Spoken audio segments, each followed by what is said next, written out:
Welcome a new day with a smile on your face, love in your heart, and positive attitude in your mind. With this beautiful quote, I welcome you all, my dear students. Today we will study chapter 16, Past Continuous Tense.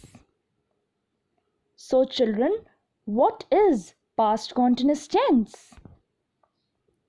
The tense which is used when we talk about what was happening at a particular time in the past is called past continuous tense.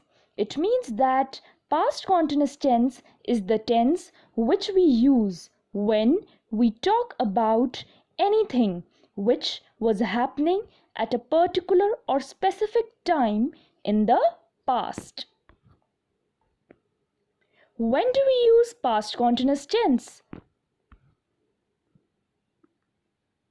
Past continuous tense is used to describe actions that began in the past and continued for a short period of time after the action started. It means that, children, past continuous tense we use whenever we describe or talk about those actions which began or started in the past and after that continued for a short period of time after that action has started. Rule of the past continuous tense. So children, now it is very important to understand the rule of using past continuous tense, which says was or were plus verb plus ing. It means that either we use was and after that write the verb and add ing to it, or we use were and then write the verb and add ing to it. Rules for adding ing. We add ing to most verbs like sleep, sleeping, cook, cooking. It means that with most of the verbs we add ing. Next, when verbs end with one e, we drop the e and add ing. Write, writing, decorate, decorating, drive, driving. It means that with the verbs which are mentioned here, you can see that these verbs end with one e. And when we have added ing to those verbs, then we have dropped the e and just added ing. But you have to remember this point in your mind. It's just about one e. Words like agree, see have two e, so that's different. It means that as you can see, these two words like agree and see, these two words end with two e in the end. So that's a different thing. Next, one syllable verbs end with consonant plus vowel plus consonant. So double the last consonant and then add ing.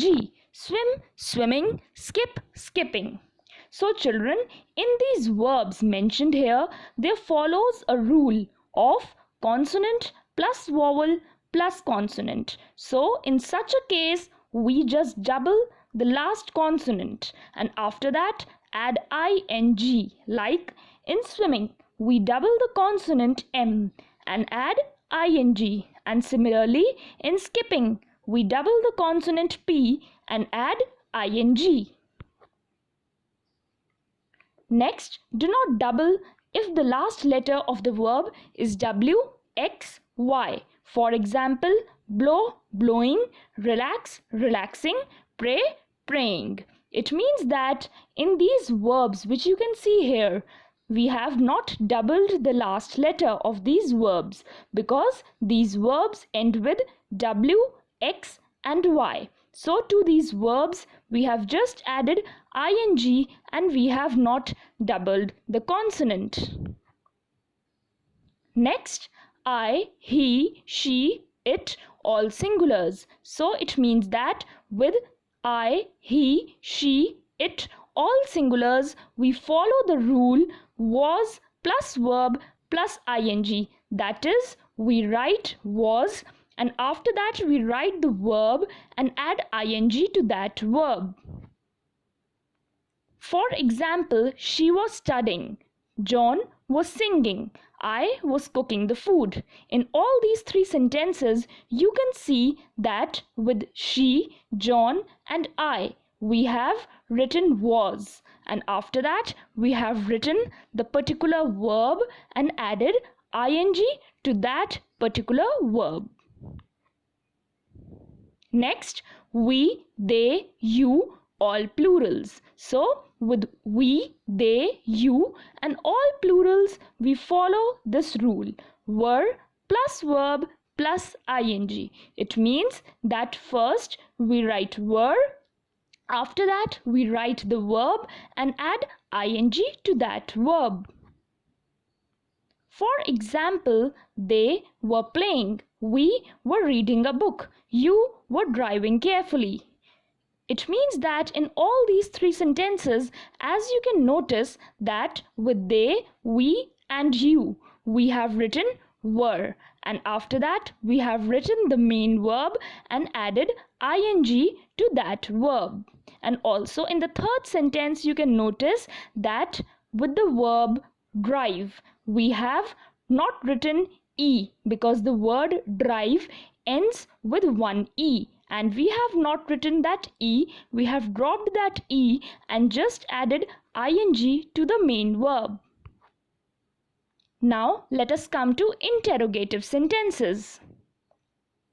I, he, she, it, all singulars. So it means that with I, he, she, it and all singulars we follow this rule. First, we begin the sentence with was, after that we write the subject, after that we write the verb and add ing to that verb, and after that we continue with the sentence, and in the end we are going to put a question mark.